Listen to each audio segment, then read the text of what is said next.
Meus irmãos, a paz do Senhor, sejam bem-vindos. Mais uma aula nesse trimestre, primeiro trimestre de 2025.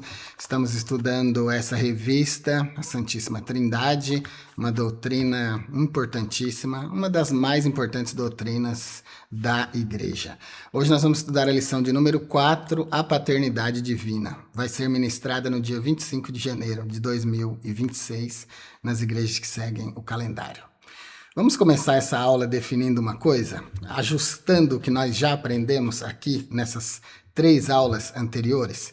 Quando a gente diz Deus, nós não estamos nos referindo exclusivamente ao Pai, tá bom? Mesmo que às vezes as escrituras façam isso e nós, por vício de linguagem, sempre chamamos o Pai de Deus, né? E as outras pessoas, o Filho e o Espírito Santo, o Filho a gente chama de Jesus normalmente e o Espírito Santo de Espírito Santo, que é o único nome dele que aparece nas escrituras, né? Em paralelo a isso, a gente tem primeira, segunda e terceira pessoas da Trindade. Então, vamos definir uma coisa. Quando a gente falar Deus ou Pai uma pela outra, é importante que nós que já aprendemos que a divindade é a essência, né? Nós que já aprendemos que Deus é a essência, é a natureza das 3 pessoas da Trindade, vamos deixar isso claro para a gente prosseguir até o final desse trimestre importante, né? Quando a gente falar Deus, dependendo do contexto, a gente está falando só do Pai. Mas, às vezes, quando a gente falar Deus, dependendo do contexto, a gente está se referindo à Trindade, tá bom? Vamos deixar isso, então, resolvido, né? Para a gente começar essa aula. Antes da gente começar essa aula, quero pedir a você que se inscreva no nosso canal, que deixe o seu like, compartilhe os nossos vídeos. Isso é muito importante para ajudar o nosso canal a crescer. Quando você compartilha, você está me ajudando, né, a multiplicar o conhecimento do nosso canal aqui. Quando você deixa um like, você está dizendo para o YouTube que você gostou de verdade, por isso você clicou ali. Aí ele vai pegar a nossa aula e mandar para mais pessoas. É isso que o like faz. Esse é o poder do like, tá bom? E se quiser ser membro, como membro você vai poder assistir vídeos, aulas e cursos exclusivos. E se quiser falar direto comigo, seja membro consultoria. Você vai poder pegar o número de telefone que está aqui na descrição dessa aula, manda uma mensagem para mim pelo WhatsApp e a gente já começa a conversar. E se você quiser fazer uma oferta aqui para o nosso ministério, é esse QR Code que está aparecendo aqui ao lado. Essa oferta que você leva na escola bíblica, quando você vai na aula presencial, é a mesma coisa. O QR Code aqui pode ler com o app do seu banco, vai abrir lá em branco. Você pode colocar o valor que você quiser, tá bom? E fazer a sua oferta.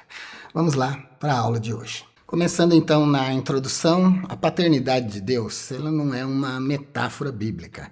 A paternidade de Deus nas Escrituras é uma realidade. Nós já aprendemos, né, que isso é uma hierarquia funcional. Pai, Filho e Espírito Santo é uma hierarquia funcional que existe somente aqui na Terra e que na eternidade são 3 pessoas divinas, coeternas, coiguais, consubstanciais. Um não é maior do que o outro, não tem diferença entre um e outro na questão de atributos, apesar de serem 3 pessoas distintas. Você sempre deve imaginar 3 pessoas separadas, tá bom?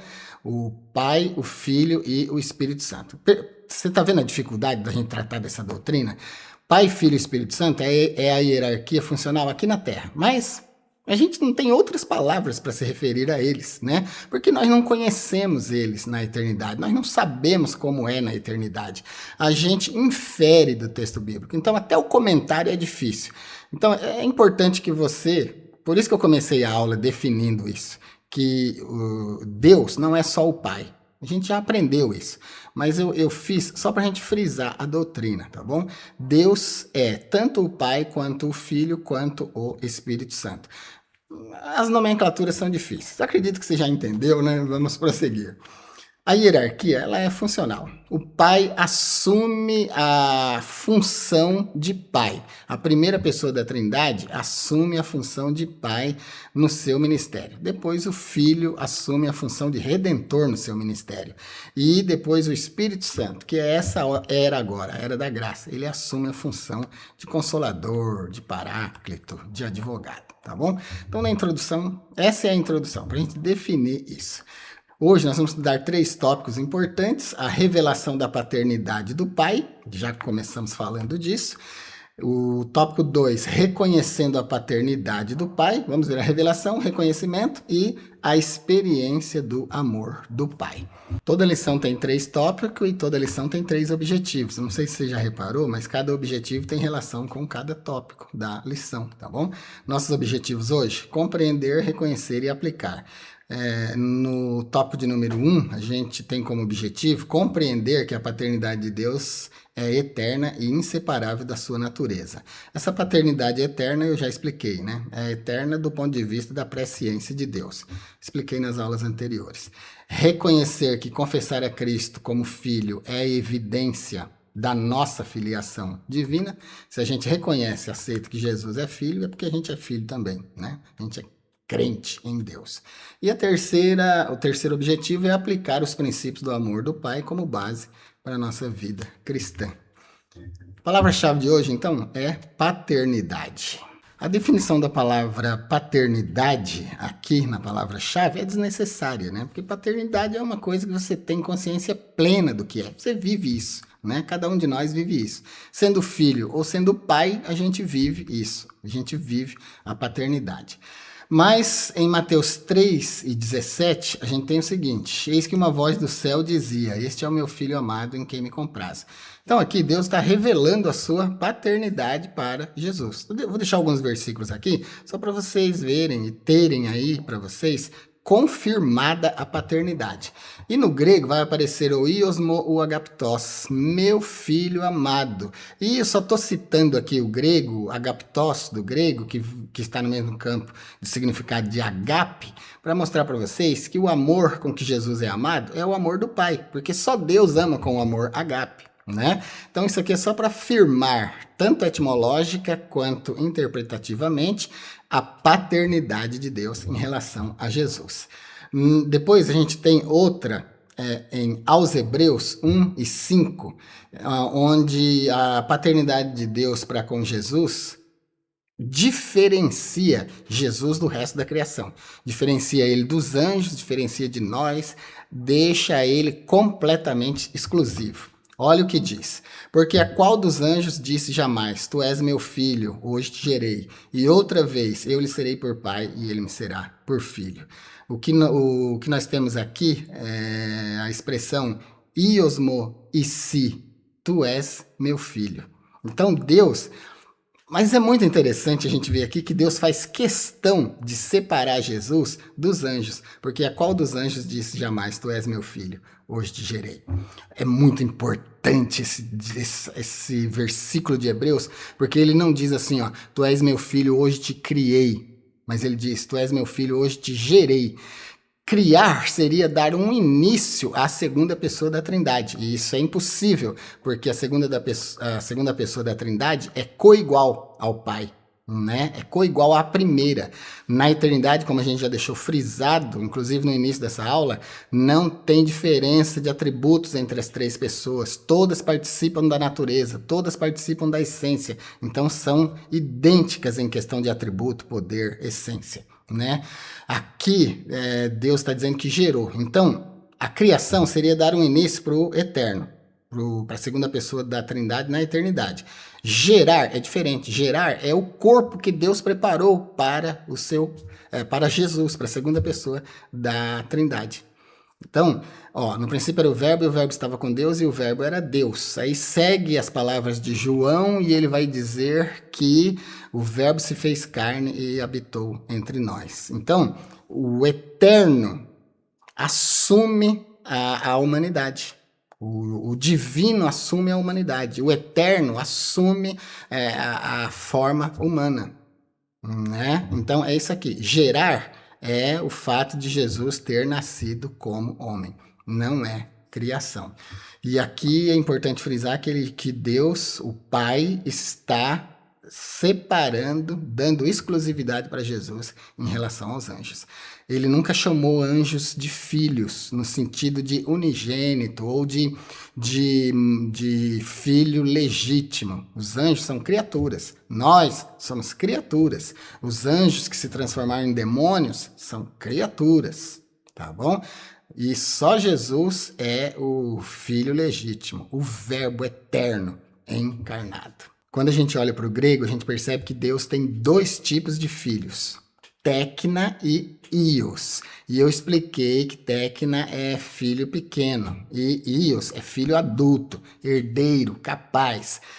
Estou deixando 4 versículos aqui para vocês no comentário da palavra-chave, em português da ARC e em grego, tá bom? E os 2 primeiros versículos que eu estou deixando vai mostrar, aparecendo no texto grego, Tecna. Isso fala do cuidado de Deus para conosco, do amor de Deus para conosco, de como Deus nos trata como criancinha de colo, como adolescente, aqueles de quem Ele cuida, como um pai mesmo. E os outros 2 vai aparecer Ios, que se trata de filhos adultos, né? De filhos que já refletem o caráter do pai, que já tem responsabilidade e tal. Então é bem interessante isso. E vou deixar aqui no card para vocês o short de 3 minutinhos, onde eu explico a diferença entre Tecna e Ios, caso você queira assistir de novo e decorar. E dando um destaque só aqui na 4ª referência, 1 de João 3:1, essa referência aqui revela a paternidade de Deus para conosco e enfatiza a natureza do amor de Deus, pela expressão que aparece aqui, grande amor, potapin agapin, grande amor. Não vou ler no grego aqui, depois você olha lá no blog, tá bom? Como que aparece. Mas potapin é um adjetivo no grego e indica surpresa e admiração. Ele não se refere apenas a uma coisa na questão de quantidade, mas na questão de qualidade e de origem. Então, quando aparece aqui potapin agapin, vede quão grande amor nos tem concedido o Pai, esse adjetivo potapin fala de admiração. Ele expressa admiração. O escritor aqui, João, está admirado de sentir, de perceber, de ver com que tipo de amor e de perceber a qualidade desse amor com que Deus nos amou e nos chamou de filhos. Então, eu queria dar esse destaque aqui para esse adjetivo do grego potapin. Para fechar aqui o comentário da palavra-chave, vou deixar uma notinha aqui para você decorar. Inclusive, se você for no blog, está escrito lá, decore isso. Ios foca na dignidade e no status de um herdeiro, muito usado para descrever a filiação e a divindade de Cristo, para descrever Cristo como filho de Deus, filho legítimo de Deus, ios tufeu.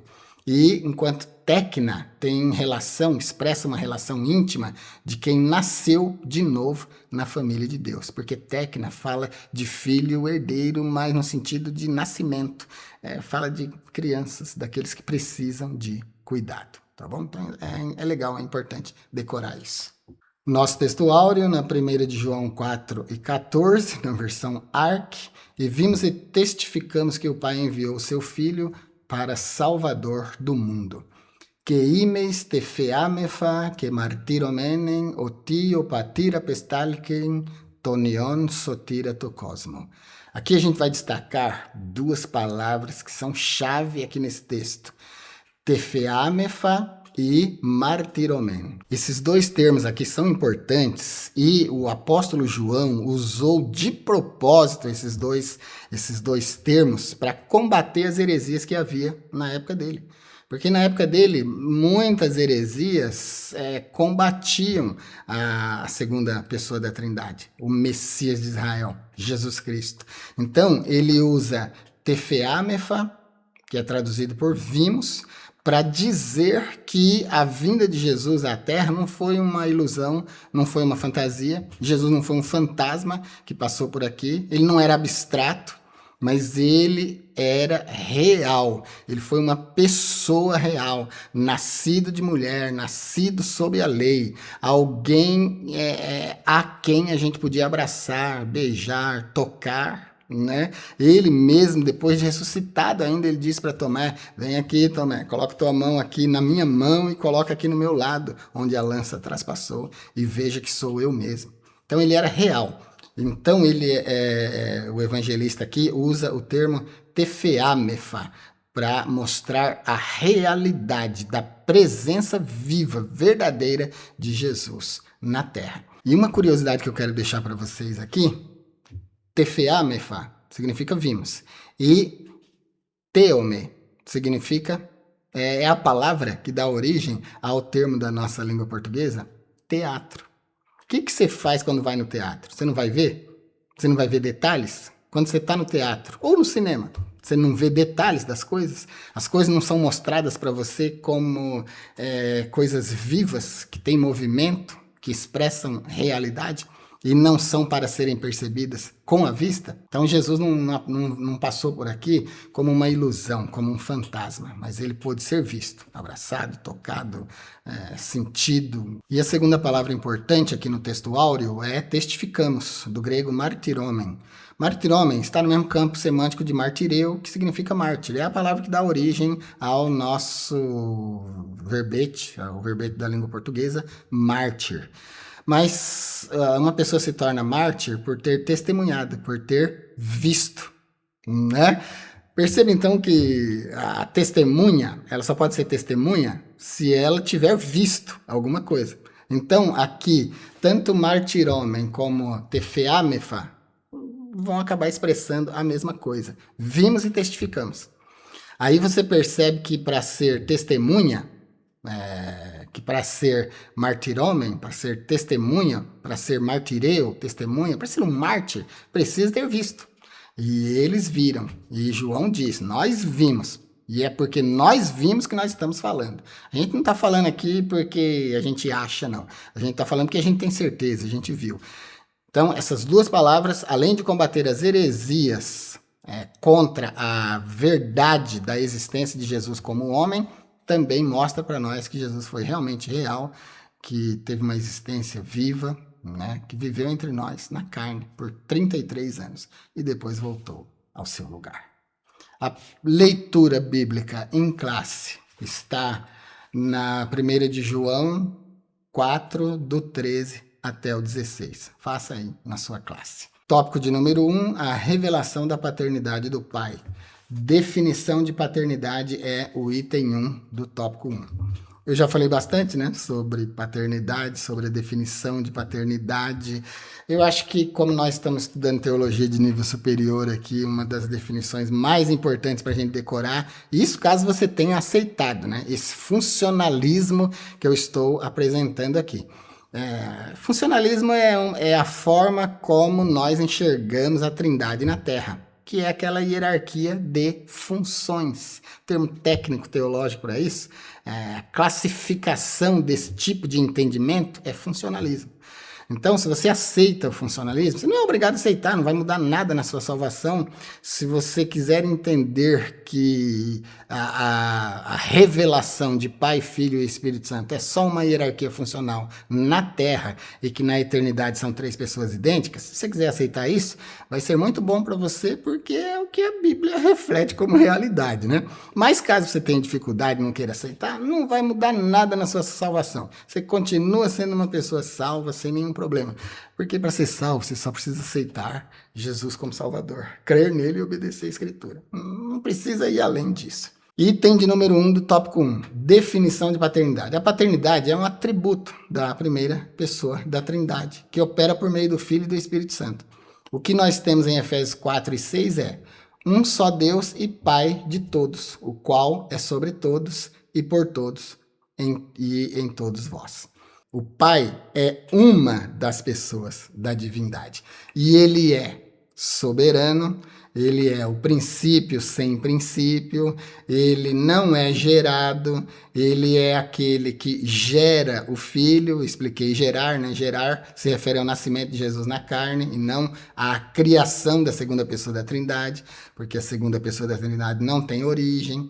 E dele, junto com o Pai, procede o Espírito Santo. Esse proceder eu expliquei na aula de número 1, se não me engano, que não é proceder de origem, mas é proceder de envio. O Pai envia o Espírito Santo e Jesus também envia o Espírito Santo para exercer a função de consolador. Então, entender a paternidade divina é uma fonte de muito consolo para nós. Nós podemos confiar no cuidado do Pai, porque ele é o originador de toda a boa dádiva. Então, Isso é a definição da paternidade de Deus. É uma função que ele assumiu a nosso favor. Olha, se você está acompanhando atentamente as minhas aulas aqui, e se você está sentindo o nível em que nós estamos ministrando as aulas aqui, você já deve ter percebido, comparando a minha ministração com a do autor da revista, que tem hora que o autor da revista se confunde. Ele mistura doutrinas, tá complicado. Eu não quero, queridos, obviamente, descaracterizar nada do que ele escreveu aqui, mas tem hora que a gente é obrigado, tá bom? Não pode deixar passar, porque senão o entendimento fica confuso.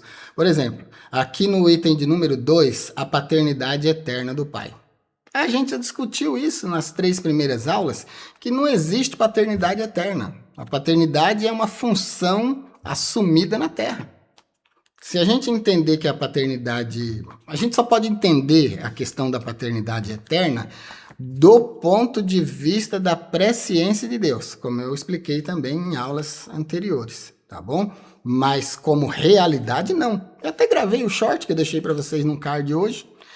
Deus não é pai de ninguém, porque na eternidade ele não é pai de ninguém mesmo, ele é co-igual com as outras 2 pessoas da Trindade.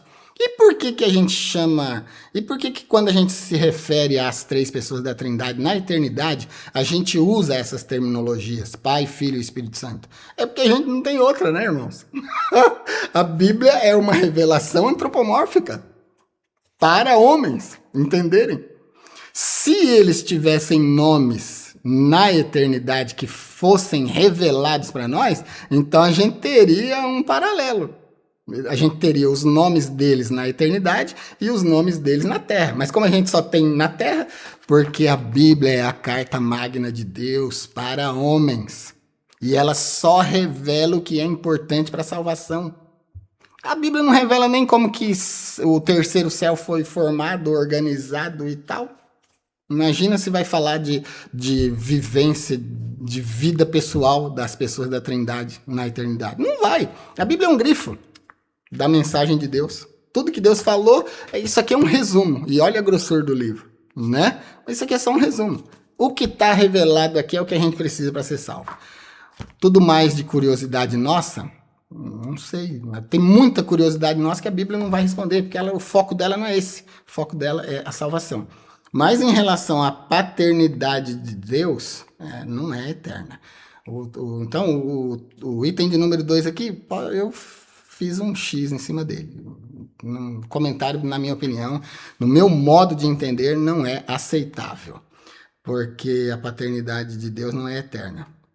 É uma função que ele assumiu enquanto dentro da criação. Dentro da linha temporal. Na eternidade é outra coisa. Aí aqui no finalzinho do comentário do item 2 diz assim, ó. Esse texto ensina que o relacionamento entre pai e filho é anterior à criação, revelando que a identidade de Deus como pai é eterna. Eu não tenho condição de aceitar isso, porque eu não entendo assim. O relacionamento entre as 2 pessoas, primeira e segunda, na eternidade, eu entendo, óbvio. Eu tenho que entender isso, porque isso aí é natural. Agora, que Deus na eternidade é chamado de Pai, na eternidade anterior à criação, por exemplo, tenha sido chamado de Pai, não entendo, não sou obrigado a entender. A Bíblia não diz que eu tenho que entender isso. A partir do ponto que a gente entende a hierarquia de funções. Deus só se torna pai na hierarquia funcional. Só quando ele cria a humanidade. Aí ele se torna pai da humanidade, né? Porque Deus é pai, inclusive, de 2 modos. Ele é pai por criação, por direito de criação, ele nos criou. E ele é pai por direito de redenção, quando ele nos salva, né? Mas na eternidade não, na eternidade ele nem tinha a gente, né? Na eternidade a segunda pessoa da Trindade é idêntica a ele, ou é assim ou a gente não acredita em Trindade, né? Ou é assim, ou tem uma grande confusão no entendimento da Trindade, que é o mais óbvio, tem mesmo muita confusão no entendimento da Trindade. Vou deixar aqui 2 correntes teológicas importantes. Olha, se você é pregador, decore isso, hein? Se você é professor de escola bíblica e pastor, decore isso, em nome de Jesus. o monarquismo e o funcionalismo teológico.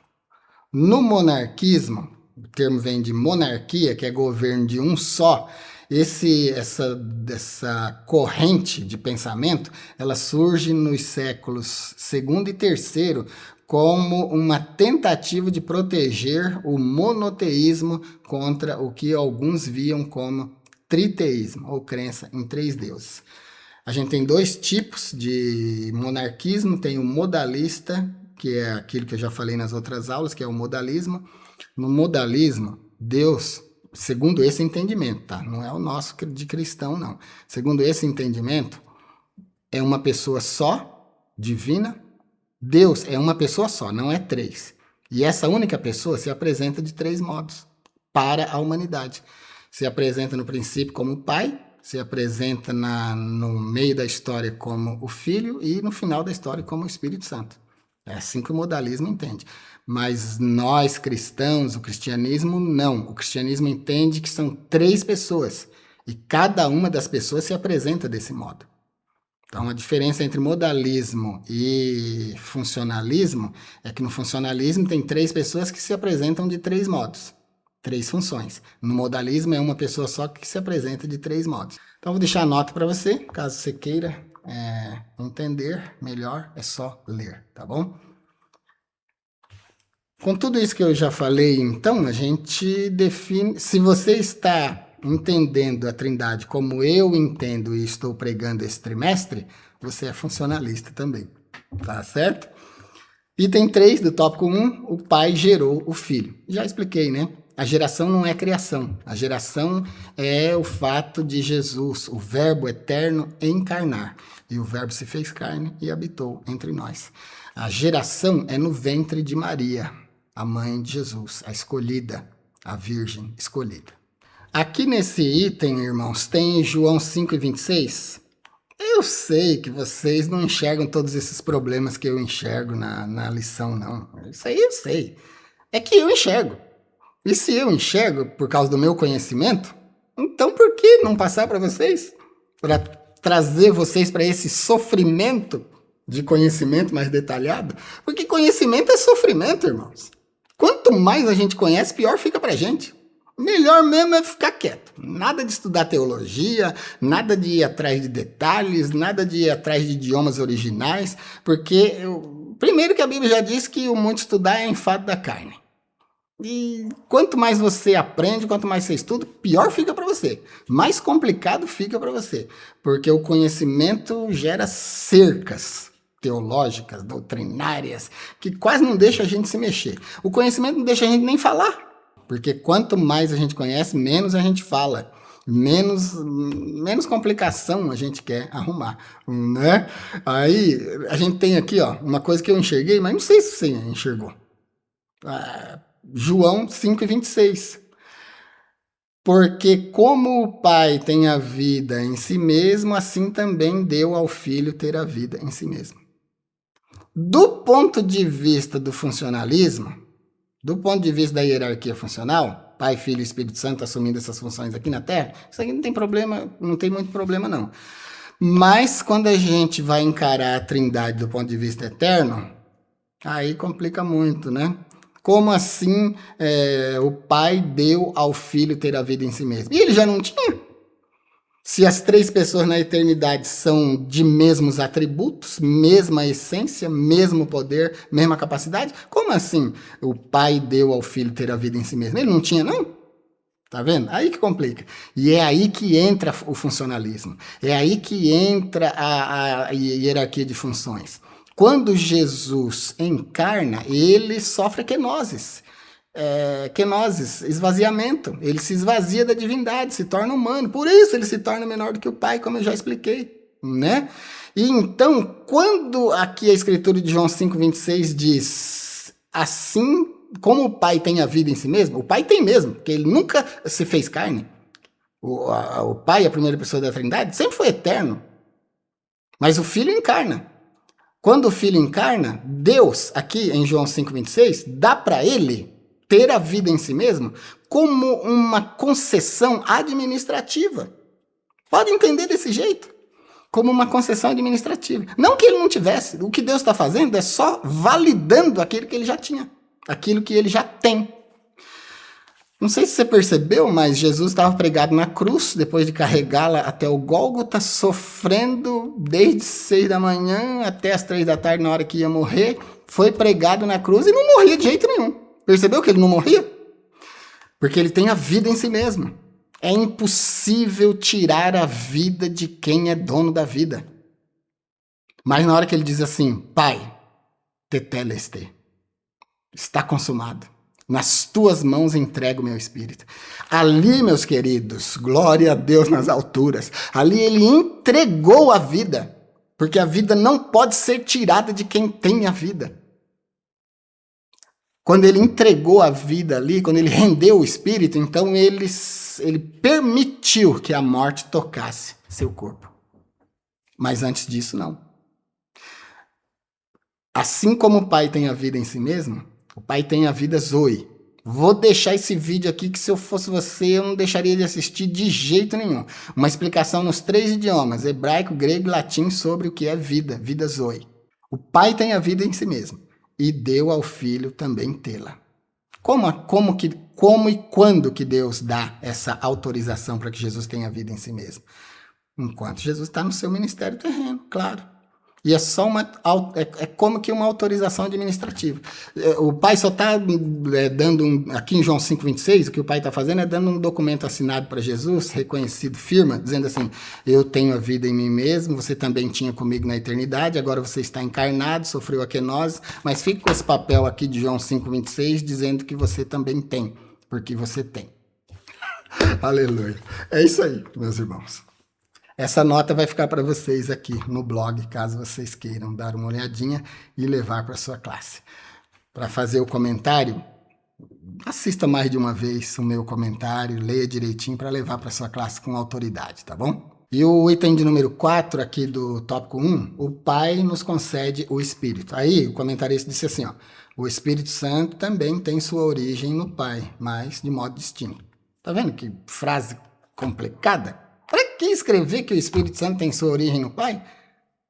Para escrever isso, ou não entende do jeito que a gente entende, do jeito que eu estou pregando aqui nesse trimestre, que inclusive é muito complicado. Eu sei, que, irmãos, que muita gente não vai gostar de mim nesse trimestre, mas é assim que eu entendo, né? Aí olha essa frase do comentário aqui. O Espírito Santo também tem sua origem no Pai, mas de modo diferente. Não tem. O Espírito Santo é igual. O Espírito Santo é coeterno, é consubstancial. Ele é da mesma essência. Ele é Deus. Ele não tem origem em ninguém, porque o Pai não tem origem em ninguém. O Pai é o motor da vida, é a origem da vida. Jesus, João declarou textualmente que nele estava a vida e a vida era a luz dos homens, o que implica entender que ele também tem a vida em si mesmo. E agora aqui, acabamos de comentar que o Pai ratificou isso enquanto ele estava aqui na Terra, deu para ele o poder de ter a vida em si mesmo. E por que o Espírito Santo teria origem? Então essa palavra origem aqui, melhor não, né? Vamos tirar ela, vamos jogar fora. Ou a gente vai entender origem como proceder, que é o que eu tenho explicado nas 3 aulas anteriores. Aí resolve tudo. Mas se a origem é de proceder, para que escrever origem aqui no comentário? Comentário não é a Bíblia. No comentário da escola bíblica a gente pode escolher as palavras. Então, na minha opinião, não escolheram bem a palavra, não. Aí, no final aqui do item 4 do tópico 1, nós temos o Espírito Santo é o próprio Deus. Outra frase complicada. O Espírito Santo não é o próprio Deus, porque Deus, na Escritura e na nossa linguagem que nós aprendemos, na linguagem da igreja, Deus é o Pai. Lembra? Como que eu iniciei a aula de hoje? Eu iniciei dizendo assim, vamos frisar uma coisa? Toda vez que a gente se referir a Deus, vamos lembrar que não é só o Pai. Deus é as 3 pessoas da Trindade. Não foi assim que eu comecei a aula? E olha o que está sendo falado aqui, ó. O Espírito Santo é o próprio Deus. Ele não é o próprio Deus, porque se eu colocar essa palavra próprio aqui, o Espírito Santo é o próprio Deus, vai caracterizar ele como sendo o Pai. E ele não é o Pai. Porque nas 3 pessoas da Trindade, o Pai não é o Filho não é o Pai não é o Espírito Santo não é o Pai, nenhuma é a outra. Então tinha que tirar esse próprio aqui dessa frase e deixar assim, ó, o Espírito Santo é Deus. Aí sim, Atos 5, 3 e 4, do jeito que está aqui, fica perfeito o entendimento. Vocês estão vendo, queridos, como que a gente sofre com o conhecimento? Eu falei para vocês que conhecimento é um peso, conhecimento é um sofrimento. Porque eu tenho certeza que a maioria das milhares de pessoas que leem a escola bíblica no Brasil passa batido por isso aqui. Mas qual é a minha função aqui? Não é ser professor de vocês? Qual a minha função aqui? Não é revelar para vocês o entendimento verdadeiro das Escrituras? Pois é, e eu faço isso na minha profundidade, na minha honestidade de entendimento bíblico. Então, não posso deixar passar isso aqui, né? Tópico de número 2, reconhecendo a paternidade do Pai. Item 1 do 2, confessar a Cristo como Filho. A confissão de que Jesus é o Filho de Deus é um ato central da fé cristã. 1 de João 4 e 15 diz assim: qualquer que confessar que Jesus é o Filho de Deus, Deus está nele e ele está em Deus. Porque, meus irmãos, todas as forças das trevas, o próprio diabo, Satanás, ele não quer que ninguém na terra reconheça Jesus como Filho de Deus. Porque reconhecer Jesus, a segunda pessoa da Trindade encarnada aqui como Filho de Deus, é reconhecer que Deus enviou um Salvador. É reconhecer que Jesus não era homem. É reconhecer que Jesus era Deus encarnado, salvando a sua criação que se perdeu no Éden. Por isso, reconhecer a filiação divina de Cristo é muito mais do que uma afirmação que qualquer pessoa possa fazer. É a declaração pública de fé que sinaliza que Deus habita no coração dessa pessoa que faz isso. Eu estou lendo aqui o item de número 1, tá bom? A capacidade de reconhecer a filiação divina de Cristo, ela não nasce da carne, mas e também não nasce de conhecimento ou de persuasão humana, mas nasce da operação sobrenatural do Espírito Santo em nós. Qualquer um que confessa que Jesus Cristo veio em carne, esse Espírito é de Deus. É por isso que, eu não sei se você já viveu essa experiência, mas eu, no meu ministério pastoral, já fui convidado para expulsar demônio vezes tantas que eu nem consigo contar. Eu já expulsei demônio de pessoa que andou pela parede, com os pés na parede, assim, irado porque a gente estava lá para expulsar ele. E situações absurdas de expulsão de demônio. E o teste que eu faço com o demônio, quando a pessoa se mostra liberta, é ela confessar que Jesus Cristo veio em carne. Repete esse versículo aqui comigo, meu irmão. Repete essa frase aqui comigo. Confesse, diga que Jesus Cristo veio em carne e morreu pelos nossos pecados e se tornou salvador do mundo. Se ela tiver endemoniada, ela não fala isso, mas nem de jeito nenhum. Não fala. Porque o espírito imundo não confessa que Jesus Cristo veio em carne. Mas qualquer que confessa que Jesus Cristo veio em carne, esse é de Deus. E qualquer um que aceita a filiação de Jesus para Deus, esse é de Deus. E Deus está nele. Então, confessar a Cristo como Filho é um poder que só é dado pelo Espírito Santo, pela ação do Espírito Santo em nós. Tem tanta gente que se diz religiosas, pertencentes a seitas, que não confessam de Jesus como Deus, como participante da natureza divina. Muitas não confessam ele como filho de Deus, confessam como um enviado, como um profeta, mas não como da mesma essência e natureza. Item 2 do tópico 2, a perfeição do amor do Pai. O amor faz parte da natureza do Pai. Deus é amor. Olha o que diz 1 João 4 e 16. E nós conhecemos e cremos no amor que Deus nos tem. Deus é amor, e quem está em amor está em Deus e Deus nele. Então, o amor de Deus para conosco é perfeito, porque ele é o amor agape. Agape é o amor exclusivo de Deus. É aquele amor que emana do céu, da pessoa do Pai. e desce se espalhando sobre todos os homens. Deus é bom, faz nascer o seu sol sobre bons e maus, justos e injustos, faz a chuva descer do céu sobre bons e maus, justos e injustos. Deus é bom o tempo todo. Assista esse vídeo aqui para você entender com o título Deus é bom o tempo todo. Você vai entender o termo para bom aí. Então, a perfeição do amor de Deus. Esse amor, ágape, em Deus, é pessoal. E Cristo, meus irmãos, quando se manifesta, vede quão grande caridade, quão grande amor nos tem concedido o Pai de sermos feitos seus filhos. Quando Jesus se manifesta, nisso se manifestou o amor de Deus para conosco, em que Cristo encarnou.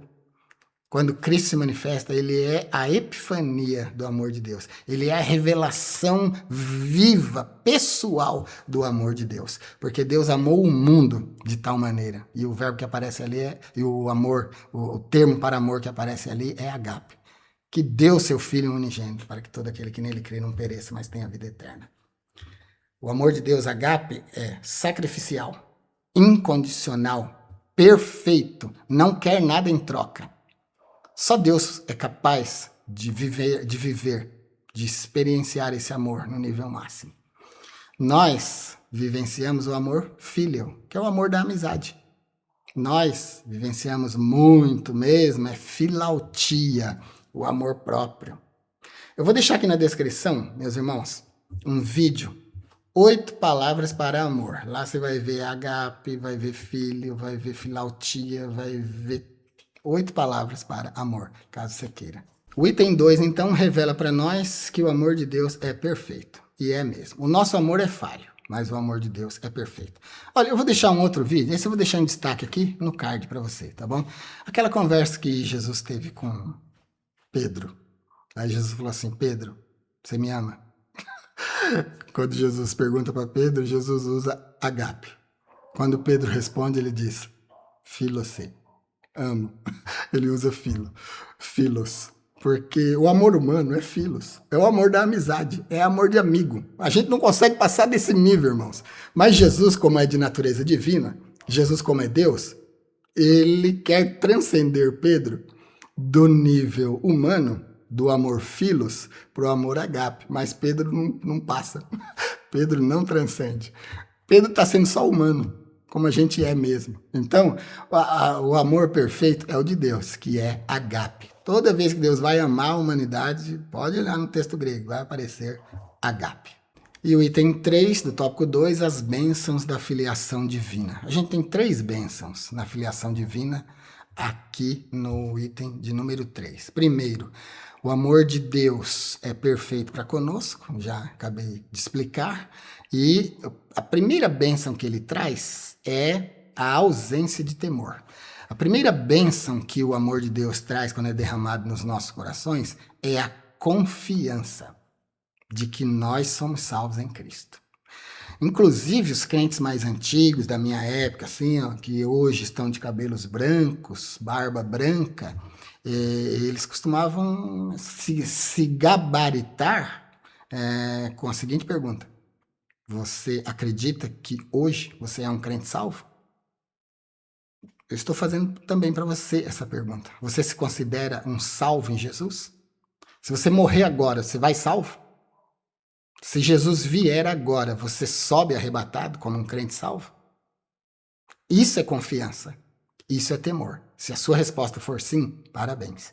Se você não conseguiu responder, ficou em dúvida, precisa aperfeiçoar a santidade.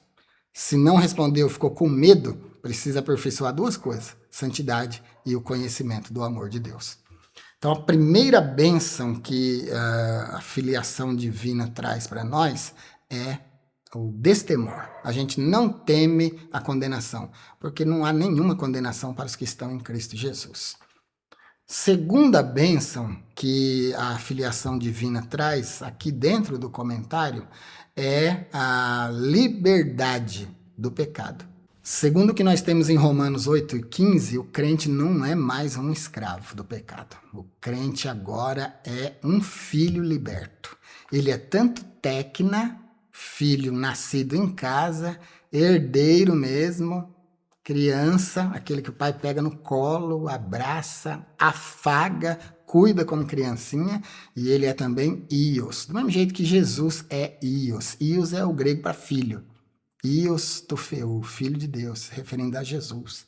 Mas se refere a nós também, muitas vezes como Ios, mostrando a nossa maturidade espiritual, nos mostrando, o texto grego nos mostrando como filhos preparados, filhos adultos na fé, gente que não come mais mingauzinho, nem leite. O apóstolo Paulo queria dar para os tecna da igreja dele um manjar, uma comida, um alimento espiritual mais forte, mas ele disse, vocês ainda são tecna, vocês não podem comer ainda. Eu queria que vocês fossem ios, filhos adultos, para que eu pudesse dar para vocês um alimento mais sólido. Olha que eu estou fazendo vocês sofrer esse trimestre, né? Porque eu estou dando para vocês comida de ios, de filho adulto, não de criança, né? Então eu sei que não está sendo fácil.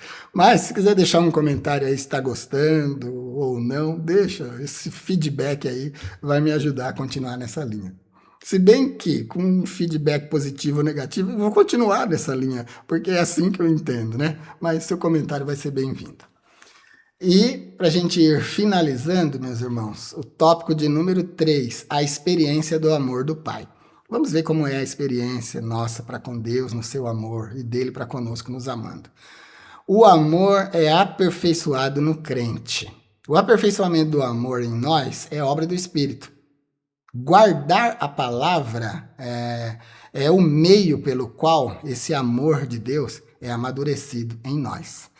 O amor de Deus, o agape de Deus, só flui em nós, só é derramado sobre nós, se a gente obedecer a palavra.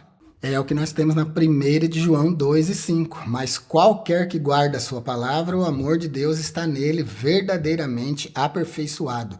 E nisto conhecemos que estamos nele. Quando a gente obedece o Logos, o amor de Deus vai se aperfeiçoando em nós. Por quê? Porque a gente vai conhecendo Deus através da sua palavra. Da iluminação da sua palavra. A iluminação da palavra é o entendimento da palavra, né? Então, meus irmãos, como que a gente experimenta o amor de Deus? Conhecendo Deus. Como que a gente conhece Deus? Pela sua palavra. Porque Deus se revelou pessoalmente para os patriarcas, para os profetas, até para os apóstolos. Mas para essa nova geração, não. Deus, você percebe, né, como que Deus está distante, né? Ele não é ausente, mas é distante. Porque a nossa vida não está sendo vivida, muitas vezes, de modo santificado o suficiente para atrair Deus para as nossas vidas. Mas mesmo assim, a gente experimenta o amor dele. Para experimentar o amor de Deus, não precisa ser perfeito, não precisa ser santo como Deus é santo. Porque Deus ama todo mundo. E ama, claro, que mais os seus filhos.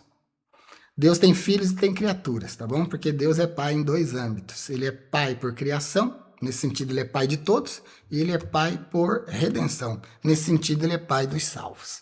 Então, mas ele ama todos. Só que, claro, que os filhos, ele vai amar mais. Isso aí é muito natural de se entender, é muito óbvio. Não há amor genuíno a Deus sem compromisso concreto com a sua vontade que está revelada na palavra. Então, por que a gente não consegue amar a Deus com um amor que tende para o aperfeiçoamento se a gente não conhecer a palavra? É porque a gente não vai saber como fazer. Se você não conhece a palavra, você não sabe nem como se comportar diante de Deus.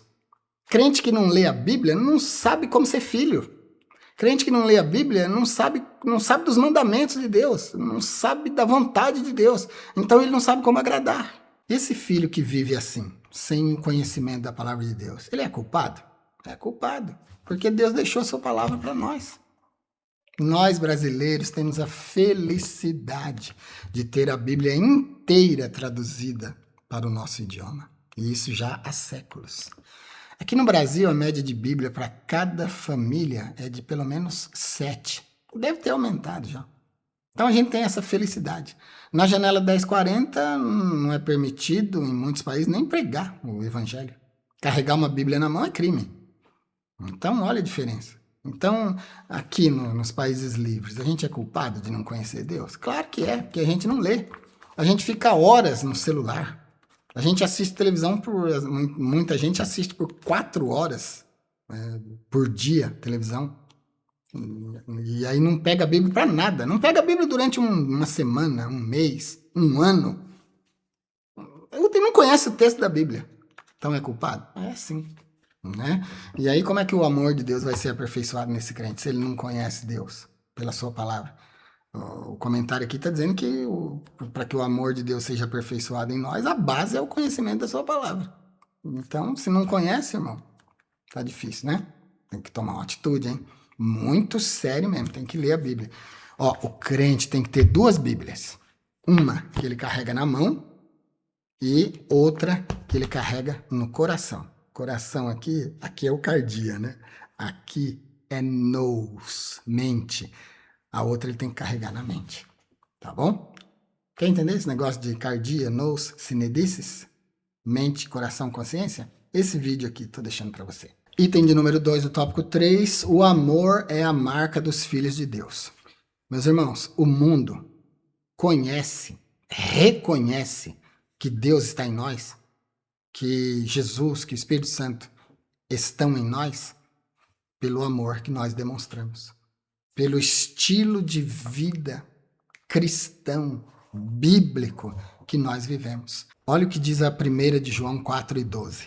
Ninguém jamais viu a Deus. Se nós amamos uns aos outros, Deus está em nós. E em nós é perfeito o seu amor. Então, a base, a marca do amor de Deus nos seus filhos é essa vivência de confraternização, de amor de uns para com os outros. Olha que a Bíblia é muito radical, né? Deus é radical nessa questão do amor. Na Bíblia está escrito que a gente deve amar até os inimigos. Olha isso. Às vezes a gente não consegue amar nem os irmãos da igreja. Acho que todo mundo já passou por essa experiência de ter um irmão que talvez te fez alguma coisa, te maltratou e você não consegue amar ele. Isso aí é coisa da natureza humana. Mas o amor aperfeiçoado de Deus diz que a gente deve amar até os inimigos. Porque quem consegue amar até os inimigos é perfeito diante de Deus. Olha que exigência de alto nível das Escrituras, né? Ninguém jamais viu Deus. Mas como as pessoas podem ver Deus em nós? Quando nós, como igreja, vivemos em comunhão, vivemos em amor. E quando esse amor, essa caridade, esse carinho, esse estilo de vida, de bondade, sai do grêmio da igreja e alcança as pessoas que estão fora. Quando a gente é bom vizinho, quando a gente faz caridade, crente tem que fazer caridade também, irmãos. Você pode doar cesta básica, pode doar roupa, reunir coisas para socorrer pessoas. Faça isso. Isso aí é a expressão do amor de Deus. Ajudar as pessoas sem esperar nada em troca. A igreja deve ter um departamento para socorrer pessoas. Socorre primeiro os domésticos da fé, depois as pessoas que estão fora. Muitas igrejas têm assistência social, tem uma organização que faz parte da instituição igreja, que é para socorrer pessoas de fora da igreja. E isso tanto traz as pessoas para dentro da comunidade, como também salva as pessoas muitas vezes. Porque a pessoa vindo, ela vem pegar a roupa, ela vem pegar o alimento e ouve a palavra. E muitos se convertem genuinamente. E essas obras assistenciais, elas são a expressão do amor de Deus. Elas nos marcam como filhos de Deus. Não tenha dúvida. Tudo que você reflete de Deus na sua vida, o mundo vê. O mundo não vê só quando você peca, quando você escandaliza. O mundo não vê só quando você se veste como um mundano, fala como um mundano, xinga como um mundano. Não é só isso que ele vê, não. Isso aí ele vê mais. Mas ele vê também quando você fala como um salvo, como um filho de Deus. Ele vê como quando você se veste como um filho de Deus. Ele vê quando você se comporta como um filho de Deus. O irmão Francisco, membro aqui do nosso canal, fez um comentário que me confortou muito. aqui num dos vídeos, numa das aulas. Ele disse, pastor, o senhor realmente é um homem de Deus. Dá para ver que o senhor é um homem de Deus. E nós estamos compartilhando suas aulas, seu trabalho. Mas quem falou para o irmão Francisco que eu sou um homem de Deus? Quem que deu esse sentimento para o irmão Francisco que eu sou um homem de Deus? Ele sente nas minhas palavras aqui, meu irmão. Porque o Espírito Santo testifica de nós. O Espírito Santo testifica da nossa vida. O amor é a marca dos filhos de Deus. Provavelmente, irmão Francisco deve ter sentido que eu faço esse trabalho aqui com muita honestidade, com muita verdade, né? Então, ele sentiu essa aura aqui em mim. Muito obrigado, irmão Francisco. Um abraço para o senhor, viu? O senhor é uma bênção na minha vida e com certeza deve ser na vida da sua família e da sua igreja. Então, o amor é a marca dos filhos de Deus. Mas, irmão, como é que eu vou amar aquela pessoa que é um espinho na carne para mim? Uma pedra no meu sapato? Você não vai amar, não. Você tem que pedir muita misericórdia de Deus para que o amor agape de Deus seja derramado na sua vida para que você possa amar, para que você possa perdoar, para que você possa continuar. Isso aí somos nós. A gente é humano. Isso aí é ser humano. O agape refletido em nós expressa a nossa filiação e deixa em nós uma marca de filhos de Deus. Item 2, o amor é a marca dos filhos de Deus. Item 3, para finalizar a aula, somos amados primeiro. A gente não amou a Deus, Ele nos amou. Nós fomos amados primeiro, por isso nós somos capazes de amar a Deus. Mas a gente não ama a Deus com perfeição porque a gente não vê Ele. Mas Ele nos ama com perfeição. Primeiro porque o amor dele é perfeito. Ele é perfeito. E Ele nos vê. Deus nos vê tanto por fora quanto por dentro do mesmo jeito. Deus enxerga nossos pensamentos. Imagina ouvir nossa fala, então. Né? Deus sabe do que a gente vai fazer antes da gente fazer. Esse é o espírito da profecia, que é um atributo divino, a onisciência, a presciência, conhecer coisas por antecedência. Então olha como Deus nos conhece. Por isso Ele nos ama. Nós temos dificuldade de amá-lo, porque a gente nem vê, né? Ele é invisível. 1 de João 4,19. Nós o amamos porque Ele nos amou primeiro. Quando o agape... vou explicar isso aqui agora, vai fechar para você. Vai entender tudo. Quando o agape, o amor de Deus, é derramado em nós, nós somos capazes de amá-lo de volta. Porque o amor dele, uma parte da essência dele está sendo derramada em nós, que é o seu amor. Um atributo extraordinário de Deus, o seu amor, está sendo derramado em nós. Quando a gente experimenta isso, a primeira coisa que a gente faz é amá-lo de volta. Mesmo sem ver, sem conhecer, ele é invisível, ele está longe, terceiro céu, mas a gente ama. E a gente ama também os irmãos. E a gente ama também os que não são irmãos, nem da igreja são. A gente ama todos, porque o amor de Deus está derramado em nós. Então, meus irmãos, a gente ama a Deus porque Ele nos amou primeiro. Item 3, fomos amados primeiro. Nós fomos amados no nosso pior estado. A gente era ainda pecador. Deus me achou dentro de um salão de baile. Nunca contei esse testemunho aqui para vocês. Desde que eu abri esse canal, nunca falei. Mas agora é bem oportuno. O item 3 aqui está dizendo, Ele nos amou no nosso pior estado. A gente estava no pecado. Eu estava dentro de um salão de baile. Dançando, bebendo, fazendo coisas de mundano. E o Espírito Santo me visitou lá dentro. Eu estava na pista de dança. Ele tocou dentro de mim, ele falou dentro de mim. Meus irmãos, isso já faz 40 anos. E como é que isso está tão lúcido na minha mente? É porque é uma marca indelével, a chamada de Deus para nós. Aí ele falou assim comigo, entre aspas, palavras de Deus. O que você está fazendo aqui? Você já conhece tanto a minha palavra. Meu Deus! Eu tinha 18 anos nessa época. Quando Deus falou isso comigo, acabou a minha festa. Acabou a minha alegria. Eu saí naquela época a gente dançava em grupos, em fileiras. Eu saí dali, todo mundo olhou para mim e falou, o que foi, Luiz? O que aconteceu? Eu falei para mim, acabou, parei. Saí dali, Procurei um rapaz que era meu melhor amigo naquela época, falei assim, eu tô indo embora, você quer ir comigo? Ele falou, mas o que aconteceu, Luiz? Falei, é que Deus acabou de falar comigo ali na pista de dança e não dá mais para ficar aqui, tô indo embora. Fui embora. No outro dia, fui com meu irmão, pastor João, para a escola bíblica dominical. Voltei à noite no culto de domingo. Era o dia da Bíblia.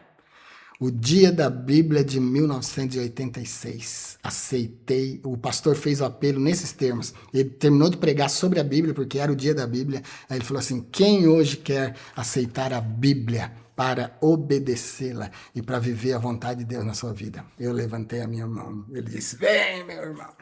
Aí eu fui. Ele orou por mim. E eu, até hoje, sou essa pessoa, transformada a cada dia pelo poder de Deus. Esse é o meu testemunho. Será que é por isso que o meu entendimento da Bíblia é tão profundo? Eu não tenho vergonha nenhuma e nem preciso de modéstia para falar isso, sobre o meu conhecimento. Eu sei o que eu conheço. Você que gosta do meu ensinamento também sabe o que eu conheço. Será que foi por isso que Deus me deu esse presente de conhecer na profundidade a sua palavra? Porque eu aceitei a sua palavra naquele domingo de dezembro de 86? Tenho certeza que sim. Então, meus irmãos, Deus nos amou primeiro, por isso nós podemos amá-lo. Eu encerro essa aula aqui hoje com muita satisfação, com muita gratidão a Deus por me ter salvado, pelo seu amor, porque Ele me amou primeiro e me permitiu receber seu Filho como Salvador, a sua palavra, aceitar a sua palavra. E eu vivo a sua palavra até hoje. Verdade prática para encerrar a lição. A plenitude de Deus é revelada no envio do Filho e na concessão do Espírito Santo, confirmando nossa filiação e nos aperfeiçoando no seu amor. A aplicação que nós precisamos fazer dessa lição de hoje. Nós precisamos entender que a paternidade de Deus é uma verdade revelada nas Escrituras e que mostra o Pai como a fonte de toda a vida. Ele enviou o Filho e concedeu o Espírito, formando conosco uma relação íntima, segura e transformadora. A gente precisa reconhecer isso e aplicar isso na nossa vida. E a conclusão, a paternidade de Deus é revelada de forma plena na ação conjunta da Trindade. É isso então, meus irmãos. Na próxima aula, nós vamos estudar a lição de número 5, o Deus Filho. Gostou dessa aula? Deixe seu like, compartilhe e se inscreva. Assim você não vai perder as próximas aulas que nós publicarmos aqui. Quando se inscrever, ative o sininho e marque todas as notificações ali, porque assim quando eu publicar a aula, o YouTube te avisa na hora. Ele manda o vídeo para você na hora, tá bom? Quer assistir vídeos, aulas e cursos exclusivos? Seja membro. Quer falar direto comigo? Seja membro consultoria. Você vai poder pegar o meu número de telefone que está num vídeo aqui na descrição e a gente vai poder conversar. É só me mandar uma mensagem e a gente já começa a conversar pelo WhatsApp. Você pode fazer sua consultoria, tirar suas dúvidas. Fique com Deus e até a nossa próxima aula.